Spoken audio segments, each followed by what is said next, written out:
Next ఇక ఆయన అంటున్నాడు, ఆయారం గయారం పార్టీ ఫిరాయింపుల సంస్కృతి కాంగ్రెస్దే, ఇందిర నుంచే ఫిరాయింపుల దుర్మార్గం బీఆర్ఎస్ వర్కింగ్ ప్రెసిడెంట్ కేటీఆర్. అయ్యా నాయన నీకు తెలవదేమో, మీ నాయన గతంలో ఎంతమందిని చేర్చుకున్నాడు. అసలు ఫిరాయింపుల గురించి మాట్లాడే అర్హత మీకుందా?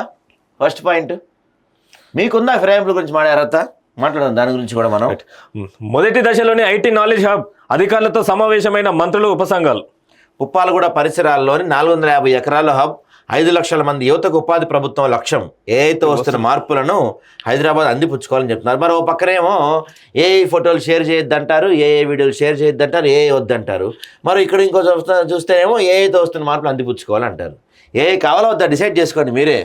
ఇక ముంచుకొస్తున్న జలగండం, వేగంగా పడిపోతున్న భూగర్భ జలాలు, మేలో మరింతగా పడిపోనున్న భూగర్భ జలాలు, కనిష్ట స్థాయికి చేరుకుంటున్న నదీ జలాలు, ఇప్పటికే ట్యాంకర్ల కోసం ఎదురుచూపులు, నీటి వృధా నియంత్రించకపోతే కష్టాలు తప్పవు. దీని గురించి మనం డీటెయిల్గా మాట్లాడుకునే వల్ల దాదాపు ఎప్పుడు చరిత్రలో చూడనంత వాటర్ కష్టాలు రాబోతున్నాయి ఈసారి హైదరాబాద్కి.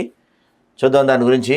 ఇక కాంగ్రెస్ నేతల భాష అభ్యంతరకరం, రాహుల్ స్క్రిప్ట్ చదివారని ఆరోపణ, రాహుల్ గాంధీ కాంగ్రెస్ క్షమాపణలు చెప్పాలని డిమాండ్ చేసిన కేంద్ర మంత్రి బండి సంజయ్. ఏవయ్యా అద్దంకి దయాకరు, నువ్వు ఎమ్మెల్సీ ఎన్ని రోజులైంది నువ్వు?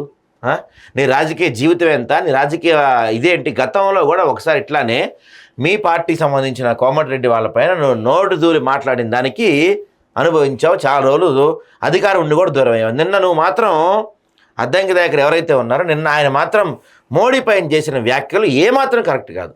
గతంలో కేసీఆర్ విమర్శించాడు మోడీని, కాదంట్లా. కానీ ఏ రోజు కూడా కేసీఆర్ మోడీని అరే ఒరే అని మాట్లాడలేదు. ఆ వ్యక్తి ఎవరైనా సరే దేశ ప్రధాని గురించి మాట్లాడేటప్పుడు ఆయనకి రెస్పెక్ట్ ఇవ్వడం మన బాధ్యత. నువ్వు ఎమ్మెల్సీ అయ్యావన్నంత మాత్రాన్ని నీకేదో పవర్స్ వచ్చేవు, లేకపోతే గట్టిగా మాట్లాడి మీ హైకమాండ్ దృష్టిలో పడితే నీకేదో మంత్రి పదవి వచ్చేది. మాడే ముందు ఆలోచించుకొని మాట అద్దంకి దయాకర్. రాష్ట్రపతిని సుప్రీం ఎలా ఆదేశిస్తుంది? రాజ్యాంగాధిపతిని నిర్దేశిస్తారా? గవర్నర్ల తీరుపై ఉపరాష్ట్రపతి ఆగ్రహం. దీని గురించి మనం చాలా డీటెయిల్డ్గా మాట్లాడే అంశం అండి. ఎందుకంటే ఏకంగా ఇది రాజ్యాంగానికి సంబంధించిన, దేశ సమగ్రతకు సంబంధించిన విషయం. ఎందుకంటే సుప్రీంకోర్టుకు రాష్ట్రపతిని ఆదేశించే అధికారం ఉందా?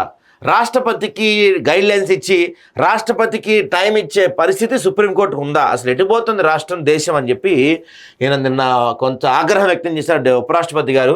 దాని గురించి డీటెయిల్గా మాట్లాడదాం మనం. హాలిడేస్ ఎంజాయ్, ఎవరికి దక్కని ప్రత్యేక హక్కులు ఇమ్రాన్కి దక్కాయి. పీటీఐ 2గా చీలిపోయింది. ఇమ్రాన్ వ్యాఖ్యలను ఖండించిన అతౌలా తరర్. సో ఇవి మనకి ఆదాబ్లో ప్రధానంగా ఉన్న వార్తలండి.